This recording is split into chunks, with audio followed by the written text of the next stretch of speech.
Hiya, you alright?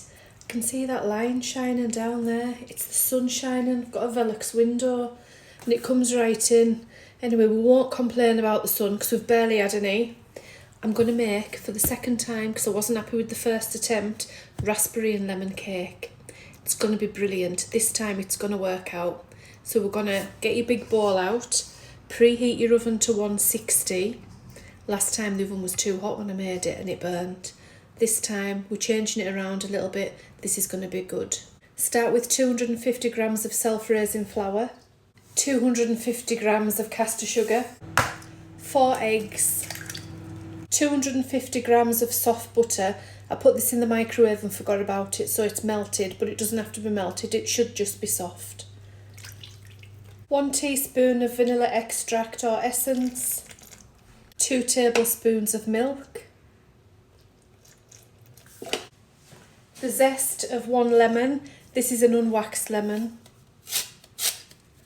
Give it a whisk. Scrape all the mixture off the sides. If you didn't forget about your butter, you probably won't have as runny a mixture. It doesn't matter. You'll notice that I never sift. There is no point to sifting. Your flour's already been milled. Your little sieve's not going to do anything. So we can miss that bit out. And there's no point to cream and butter and sugar together either. 200 grams of raspberries and a teaspoon of flour.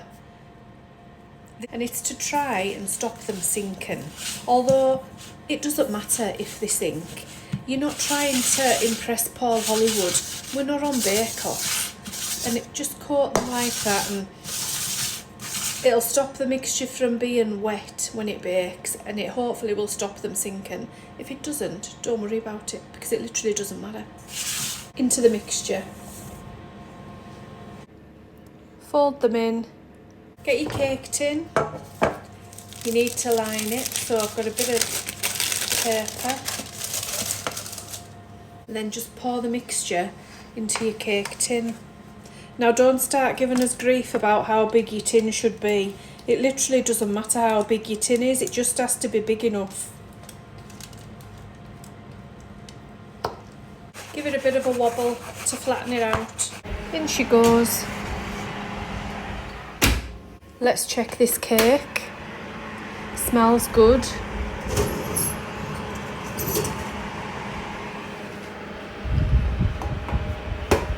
Now you probably know this already, but to see if it's ready, get a knife or a skewer and stick it in. And if it comes out clean, it's done. If it comes back with a bit of cake mixture on, wet mixture like that, needs a bit longer. So I'm going to put it back in for another 5 minutes. It's had 40 minutes. I would say start checking it after 30. Because cooking times are just a guide.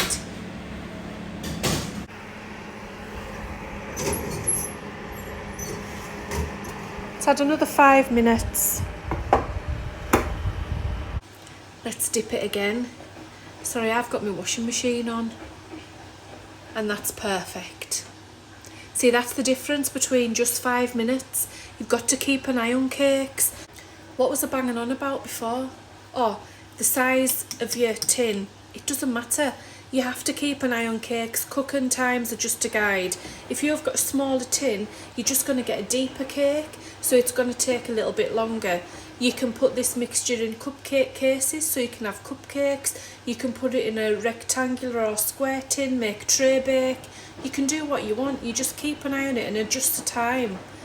If you're going to end up with a really deep cake, sometimes you need to put a bit of foil over the top just to stop it colouring too much. You could also put it in smaller tins, make a sandwich cake and sandwich it between a layer of cream.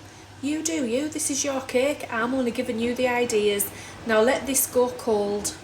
Cake's cooling, I'm going to make a drizzle to go over the top, like an icing drizzle. I've got some lemon curd. This is Rington's lemon curd. If you've got a Rington's, man, it's beautiful. It's lovely. I want about a tablespoon. I know this is a teaspoon, but I'm going to put a tablespoon in. Melt it in the microwave. We've turned it to liquid. We're going to put icing sugar in there.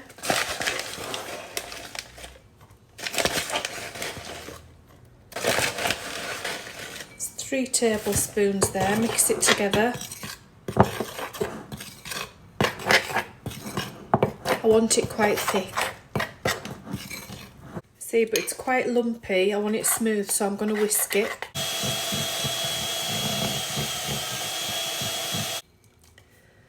There, see how smooth it's gone? I'm going to taste it.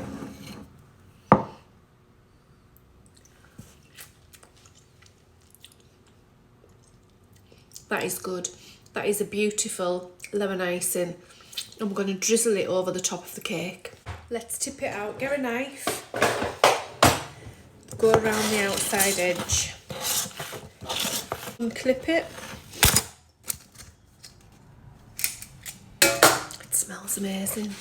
Turn the cake out onto a plate. And I'm just going to drizzle this icing over. You don't have to be precious about it.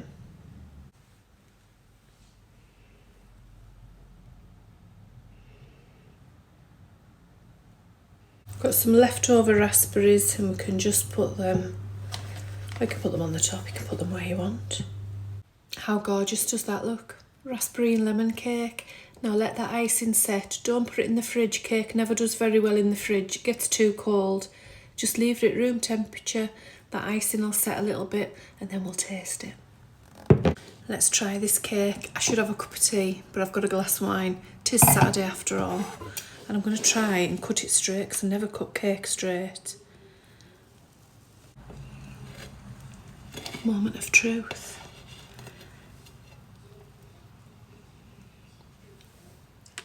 Oh, that's very light, very airy. You can smell the raspberry, you can smell the lemon. Those raspberries have sank though.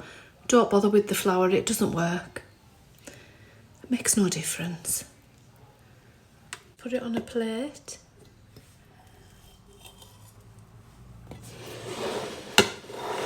How gorgeous. Let's try it.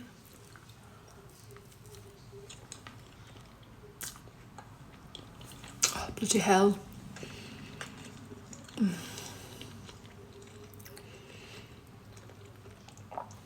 I just can't. I can't tell you how light and lovely it is. The icing's gone a bit crisp on the top. Gives it a lovely like crunch, sugary crunch.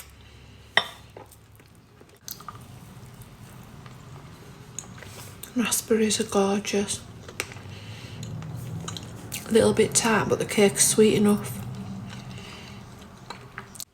This is an absolute winner. Give it a go, it's delicious. Beautiful cake.